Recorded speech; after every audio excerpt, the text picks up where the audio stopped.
Alright folks, how you doing?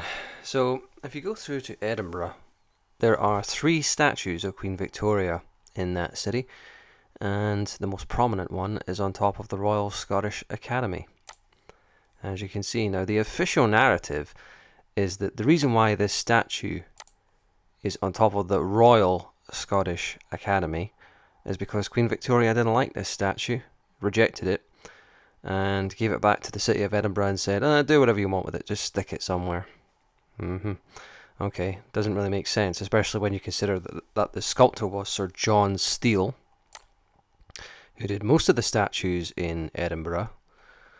And here you can see Queen Victoria being surrounded by Sphinxes. Pretty interesting when you bear in mind the Scotichronicon, or Scota, Queen of the Scots by Ralph Ellis, or any number of other sources that goes into the bloodline of the royal line. Why is Queen Victoria basically sat on a throne on top of the Royal Scottish Academy, surrounded by Sphinxes? Here's an even better question for you. Queen Victoria hates that statue so much, right? That statue of herself. But this statue that you find in Charlotte Square, which is not too far away, also made, by the way, by Sir John Steele, same guy, same sculptor. Bear this in mind. She hated her own statue so much, she handed it back to the city of Edinburgh and just said, just stick it somewhere. Okay, same person, Queen Victoria, loved this statue so much that she gave the sculptor John Steele a knighthood on the very same day. Some say he was knighted on the spot.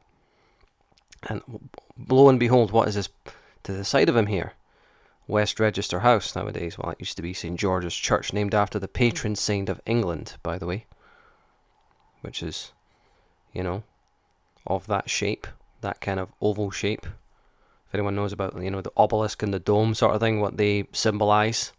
The obelisk symbolises the phallic, the dome symbolises the ovary. I think there's a lot to read into here. Here's a great shot of the dome right behind Albert, as though he's being dominated by the feminine principle, the female force. Remember, Prince Albert was not king, he was prince consort to Queen Victoria. And Queen Victoria herself gave Sir John Steele a knighthood for this. I think there's a lot to read into there on multiple different levels.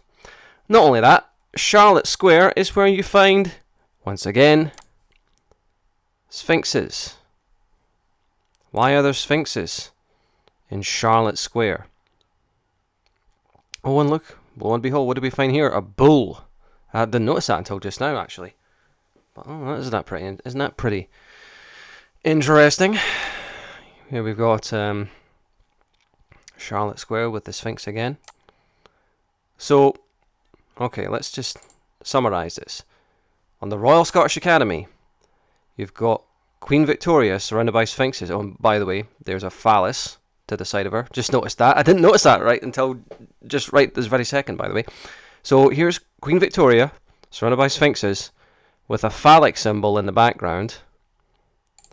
Here's Prince Albert in Charlotte Square with the dome in the background symbolising the feminine. And in both cases, what are they surrounded by? Sphinxes. I think there's more under the surface than we're being told there. A hell of a lot more. Anyway, thanks for watching.